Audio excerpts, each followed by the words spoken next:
வணக்கம் நண்பர்களே. இன்றைய வீடியோவை தொடங்கலாம். இந்த வீடு நம்ம கையிலிருந்து போயிட்டா நம்ம வாழ்க்கையே இருளாகிடும் என்று விஜயா கண் கலங்கிக் கொண்டே புலம்பிக் கொண்டிருந்தாள். வீட்டுக்குள் இருந்த ஒவ்வொருவரின் முகத்திலும் பதட்டம் மட்டும் தெரிந்தது. பல வருடங்களாக வாழ்ந்த வீடு, எண்ணற்ற நினைவுகளை சுமந்த அந்த இல்லம் சில மணி நேரங்களில் ஏலத்துக்கு போகப் போகிறது என்ற செய்தி அனைவரின் மனதையும் நொறுக்கியிருந்தது. விஜயா தொடர்ந்து முத்துவை பற்றி குறை கூறிக்கொண்டே இருந்தாள். அவனை நம்பினதால்தான் இப்படி ஆயிடுச்சு, இப்போ பணம் எங்கிருந்து வரப்போகுது என்று அவள் அழுதபடி பேச அண்ணாமலைக்கு அது தாங்க முடியவில்லை.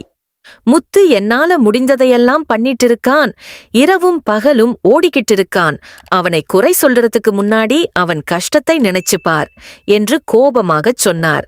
ஆனால் விஜயாவின் மனதில் பயம் மட்டுமே இருந்தது. அப்போது வழக்கறிஞரிடமிருந்து அழைப்பு வந்தது. இன்னும் சில மணி நேரத்துல ஏல நடவடிக்கை ஆரம்பிக்கப் போகுது, பணத்தை கொண்டு வந்தால் மட்டும்தான் தடுக்க முடியும் என்ற தகவல் குடும்பத்தினரை மேலும் பதற வைத்தது. அந்த நேரத்தில் கதவு திறந்து முத்து உள்ளே வந்தான். அவன் முகத்திலிருந்த நம்பிக்கை அனைவரையும் ஆச்சரியப்படுத்தியது. அப்பா, கவலைப்படாதீங்க, 8 லட்சம் ரூபாய் ஏற்பாடு பண்ணிட்டேன் என்று பணத்தை எடுத்துக் காட்டியதும் அண்ணாமலையின் கண்களில் கண்ணீர் வழிந்தது. ஆனால் விஜயா மட்டும் 10 லட்சம் வேணும்னு சொன்னாங்க, இன்னும் 2 லட்சம் குறைவு என்று மனம் உடைந்தபடி கூறினாள். அந்த நேரத்தில் மீனா உள்ளே வந்தாள்.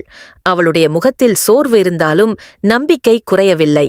அத்தை, இன்னும் 2 லட்சம் ரூபாய் கொடுக்கணும், நான் செய்த பெரிய ஆர்டருக்கான பணம் இன்று கிடைக்கப் போகுது, கொஞ்சம் நேரம் கொடுங்க, நாம இந்த வீட்டை கண்டிப்பா காப்பாத்துவோம் என்று உறுதியாகச் சொன்னாள். அவளது வார்த்தைகள் அனைவருக்கும் சிறிதளவு நிம்மதி தந்தன. முத்துவும் அண்ணாமலையும் உடனே வீட்டு ஏல நடவடிக்கை நடைபெறும் இடத்துக்கு செல்லத் தயாரானார்கள். நீங்க போங்க, நான் பணத்தை வாங்கிக்கிட்டு நேரா அங்கே வந்துருவேன் என்று மீனா கூறினாள். அவள் தனியாக தனது இருசக்கர வாகனத்தில் கிளம்பினாள். ஆனால் அவர்கள் அறியாமல் வேறு ஒரு இடத்தில் சிந்தாமணி கோபத்தில் கொதித்துக் கொண்டிருந்தாள். இந்த வீடு மீண்டும் அந்த குடும்பத்துக்கு கிடைக்கக்கூடாது என்பதே அவளது நோக்கம். அவளுடைய ஆட்கள் காலை முதலே மீனாவை பின்தொடர்ந்து கொண்டிருந்தனர்.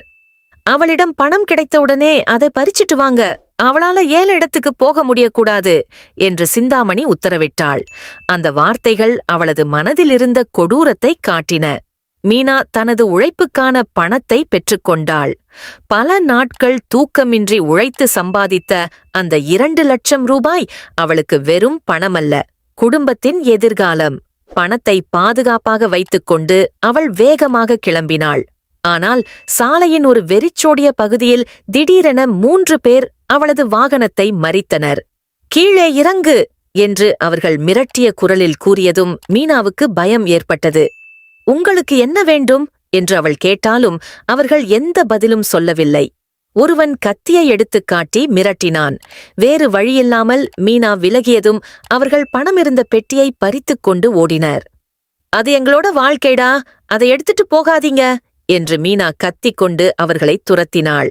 ஆனால் அவர்கள் வேகமாக மறைந்துவிட்டனர்.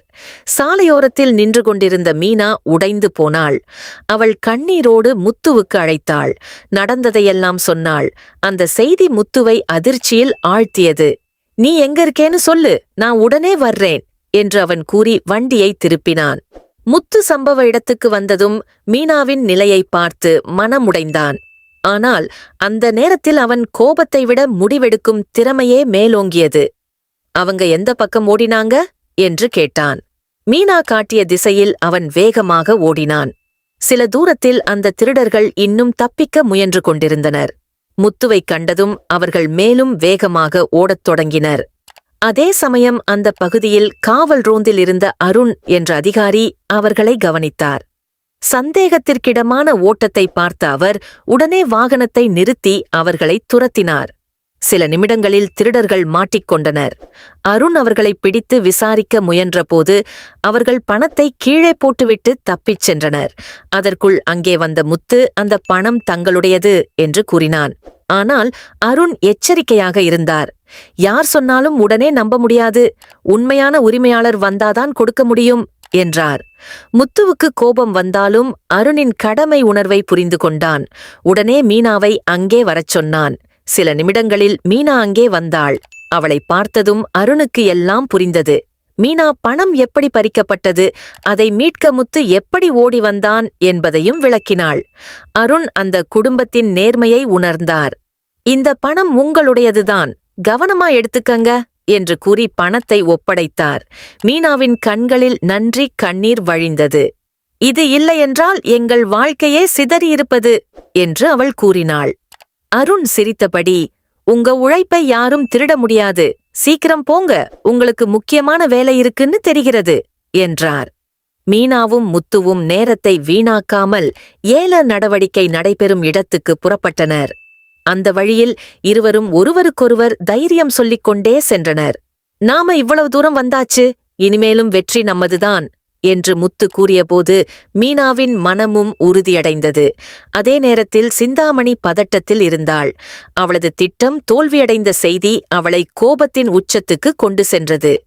அவங்க பணத்தோட வந்துட்டாங்கன்னா எல்லாம் வீணா போயிடும் என்று அவள் சத்தமிட்டாள். ஏல நடவடிக்கையை உடனே முடிக்கச் சொல்லி அவள் பல முயற்சிகள் செய்தாள். அதிகாரிகளிடம் அவசரப்படுத்திக் கொண்டிருந்தாள். ஆனால் சட்ட நடைமுறைகள் நடந்து கொண்டிருந்ததால் அவளால் எதையும் மாற்ற முடியவில்லை.